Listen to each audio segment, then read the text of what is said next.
Hello folks, welcome back to another one of my off-grid motorhome videos. I'm here in my bathroom, and as you've just seen, I've got a Thetford cassette toilet. They only last about 3 to 4 days before having to find a toilet or an Elson point or a proper emptying point to get rid of the waste, and that's no good to me at all.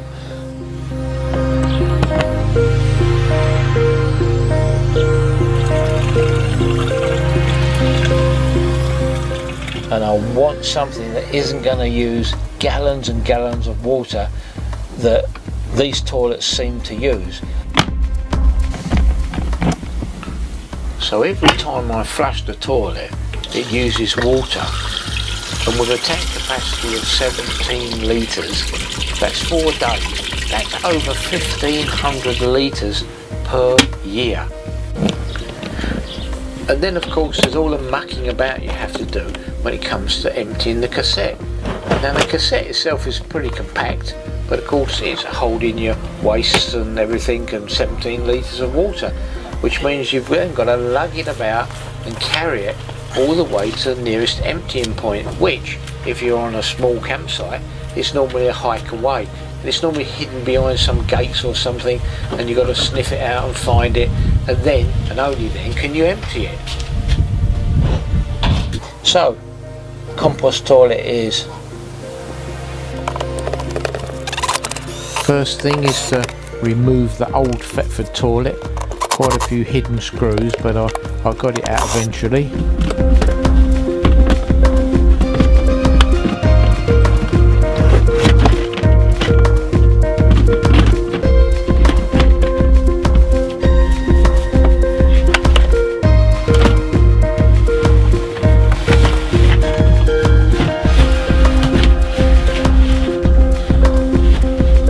This is the final result, generally all cleared out and ready to start.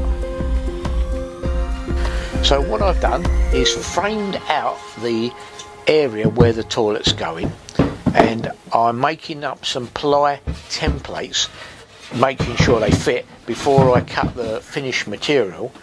This is a diverter unit.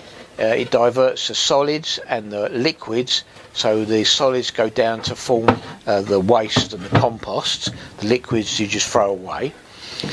The toilet seat just fits on top and covers the outside area of the diverter unit. If you look underneath, where the solids will be going, they go into a bucket, and the liquids will run through into a separate bottle. I bought a courtesy bung that just, well, basically covers the whole really, and that's about it for setting it all up using scrap material. The lid will lift up like this, the diverter will be fixed to the new board, and I intend for it to lift up as well, and then the bucket underneath will have a bin liner in it I can take out and throw the compost away, and Bob's your uncle. I ended up cladding the walls with this PVC tile effect sheeting, just to smarten it up a bit. I'm going to frame it all out so there's plenty of support for this top board, because this has got to take the weight that you're going to sit on. And then over here I've made a separate compartment, and in here I'm going to put the sawdust that I'm going to use that goes into the solid side and forms the compost. So I've just got to crack on now and finish this bit off.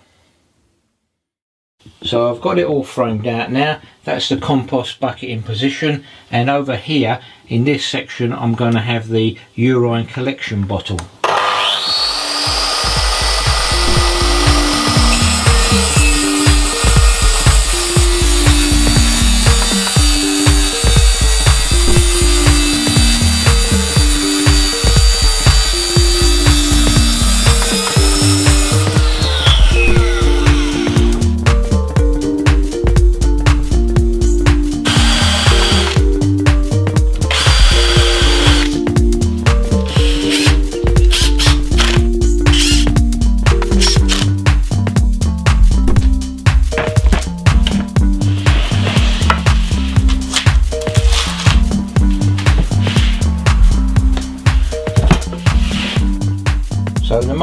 truth, so I'll see if it fits.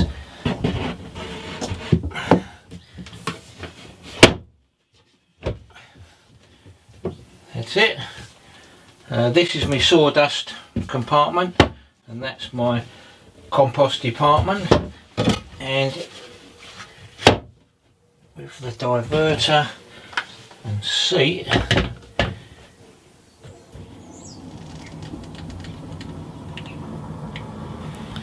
I sealed all the edges with a sanitary grade mould proof silicone and made sure all the cut edges were sealed as well.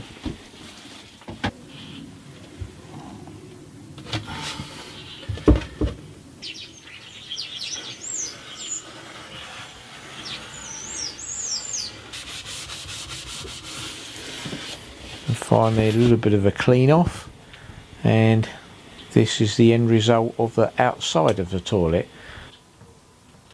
So this access door to the old Thetford toilet has proved quite handy, because I can get to all the underside of the diverter, and it's time to fit the urine collection bottle. This is a gallon plastic jug. It will fit nicely underneath the spigot, and what I've also bought so that the spigot from the diverter can drain directly into the bottle correctly is I bought this rubberized tapered spigot that you cut down, and it's going to go into the bottle so that when the lid closes, it closes directly into the middle of the bottle and there's no spillage.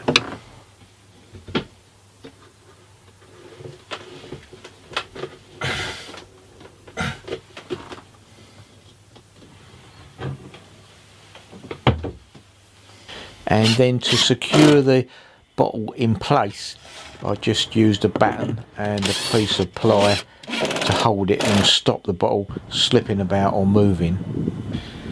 Earlier on in the video I mentioned I was going to be using sawdust for the composting medium. Well, I've changed my mind. I'm going to be using cocoa core. I've done a lot of research, and apparently this is the most eco-friendly and efficient way to break down your waste into a compost. You buy it in a brick form, and then you add about 2 to 3 litres of water to it, and the whole lot absorbs the water and forms a kind of fibrous mixture, just like sphagnum peat moss. You mix it up and leave it, and eventually you get this dry, mossy type material, which is ideal for breaking down the waste products. So one block has done about 1/3 of my storage container, and what I'll do, I'll use a scoop, and every time we use the loo I'll put that over the waste to compost it down. And then on the urine side I've got a mixture of 1:1 water and vinegar, which I just give a little squirt around the bowl there, and that will deodorise it and keep it fresh. So that's it for the composting toilet. I can use it as it is and it will work perfectly well. But I've decided to add a little bit of extra ventilation. A lot of people add these small computer fans inside the main box area here and vent to outside. These are very, very low power and use next to nothing. They're 12 volts. I'm going to have mine on a small switch, so that I can turn it on and off as necessary, because I don't really want the power going all the time. So that's the next job, and hopefully that's the final job. And that's it, folks, my new composting toilet. Hopefully it'll work well, it will save me tons of water, and I won't be emptying it every other day. So time will tell. I'll probably give you an update at some point, especially if I do any changes, but for the moment that's it, and I'm quite pleased with the final result. So for now, take care, stay safe, and I'll see you on the next video. Bye for now.